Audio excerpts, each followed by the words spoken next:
fairly quick for the lender. So in essence, though, what we were saying, though, is the lender may get it back. So in essence, they bid on the property, and as I understand it, they can bid like, you know, up to the amount of the mortgage or whatever, but the lender ends up with the property back. Yes, that's right. Yeah. Okay. It could be sold to a third party, but it also could end up with the lender. Okay. Now, there's also something I've heard of. It's called a deed in lieu of foreclosure. And so I'm wondering, what's the difference, and is that a better alternative to the trustee sale or a foreclosure? It's a completely different process. What happens in this case is the borrower talks with the lender. Again, they're usually trying to protect their credit by doing this instead of being foreclosed. And so what they will do is offer to deed the property back to the lender, so the lender regains title to the property without going through foreclosure. So it's done by deed. And then once that's done, of course, the lender would own the property. There are reasons that's better. As I mentioned before, it could be better for your credit. But again, these are very complicated transactions, and you have to be careful with it, because taking the property back with a deed, the lender may not be willing to do that, because if there are second or third mortgages on the property, then they take the property back still subject to those mortgages. So lenders aren't necessarily going to want that. And the other thing that could happen is if you don't get all these mortgages cleared up, you could end up having money that you still owed to people after the property was deeded back to the lender. Well, the lender would owe somebody would owe the money to these other people. So in order to get a deed in lieu of foreclosure to work, you really need to work with, if you have a first mortgage and a home equity line of credit or something like that, you need to work with all of these lenders in order to try to get that accomplished. Wow. Yeah. Okay. Well, so some people are using this term now, and so they're unable to make these payments. They feel like they're stuck, and so they say they just walk away from the home that has a mortgage. So what does that mean now when they decide to walk away? Well, I think the first thing is probably going to be the trustee sale, because that's the normal thing that happens again with the residential property. So I would expect that's the process that would be followed. But again, when you just walk away without negotiating or talking with anybody, it's basically going to be a foreclosure or trustee sale, and you're not going to have any input into what happens with the transaction.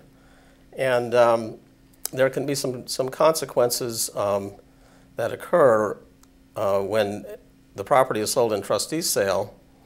The junior mortgages, again, if there are, the reason I keep mentioning this is a lot of people recently have bought property where they don't just use one mortgage. Right. They have a first mortgage, and then they have a second, or they have an equity line of credit, which is another kind of a second. And so you have these other mortgages that are there, and they're part of maybe even the original purchase. So again, depending on whether it was part of the original purchase, so it was purchase money or not, sometimes people add these equity lines of credit later. If there's a trustee sale and the property goes away, the second mortgage holder may be able to still pursue you for a deficiency. They don't have any security anymore in the property because that's gone, but they still have a note, and they still have a potential cause of action against the borrower for the deficiency amount. So, it's something that happens in these situations. People have, told stories about, seeing the key in the front door of the house and people just left it. Yeah. And it does happen. Another way this happens, and I'm not recommending people do this, but another way this happens is sometimes people, what they call it, fail and flee or something like that, where they will actually negotiate the purchase of another property that has a lesser mortgage because the housing values have dropped. And then once they have that transaction closed, they'll default and walk away from their original house and move to a new house that has a lesser mortgage. And that's the type of walking away that I'm not saying it doesn't have any negative consequences, but it's something I think the lenders are also aware can happen, and they're watching out for that possibility as well. Okay, so we're in this big round of downturns, where people are losing their homes and so forth recently, and we have sort of a new term that's come up that I didn't hear very much related to housing before, just the last year or so, and it's the short sale. So what is a short sale, and is it a better alternative than a foreclosure? Right. Well, short sales, as you said, they used to apply more to stock transactions and things like that. But they've been around in real estate transactions for quite a while as well. I think they probably were more prevalent in commercial transactions and maybe in other markets, because we never had a market where the values have dropped like they have. So basically, the way we got into this big mess is that people, basically lenders and borrowers, believed that the values were never going to go down and could only go up. Well, a short sale occurs when you have a property that isn't worth as much as the mortgages that are against it. And so again, what happens is people, in order to try to protect their credit, might go to the lender or lenders and say that they would like to sell the property and have the lenders agree to take the proceeds of that sale as satisfaction of the debts that they have against the property. And lenders might be willing to do that because it saves them from going through the foreclosure process. It depends on the relative value of the property to the mortgages and all that.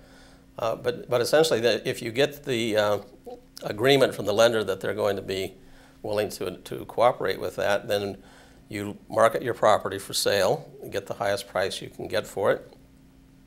And then a part of that transaction would include, if you're going to do this correctly, would include documentation that said that this was going to satisfy the mortgages. And again, it's multiple mortgages, because you don't want to have your first satisfied with a short sale and not have seconds and thirds satisfied.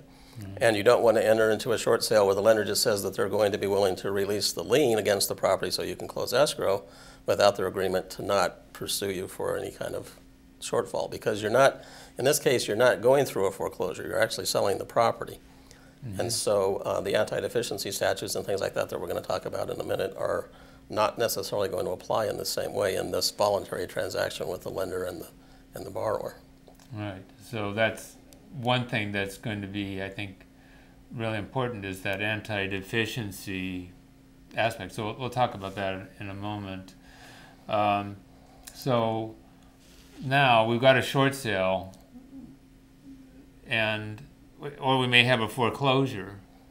What happens for the second and third deed of trust holders in these types of scenarios? Right. Well, we've talked about that a little bit in the other context, but basically, if you're going to do these transactions, you want to the maximum extent that you can, have them as part of the process. You know, and with the values being so low, this can be very difficult, because sometimes with the market value being lower than even the first mortgage, you're not going to have enough money ever to satisfy seconds and thirds and things like that. And so, you know, what actually can happen in the context of a foreclosure is that the second and third mortgage holders, they don't just disappear, unless, we'll get into this non-recourse financing a little later, but if for some reason it's not non-recourse financing, they may lose their collateral, which is the property, but they aren't necessarily prevented from, at some point, trying to pursue their note against you.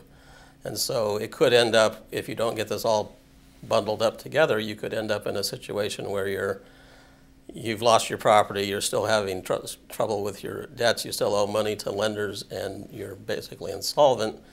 And, you know, again, we can talk about that a bit later as well, but when you're insolvent, you know, and you may be facing bankruptcy, then the question may be, why did you go through all of this, you know, to get to that point? You were trying to protect your credit, you were trying to improve your situation, and you could ultimately end up in the same situation that you were trying to avoid anyway. So the key here is that anytime there's more than one mortgage and you're trying to negotiate something, they all need to be included to the extent that that's possible. Okay.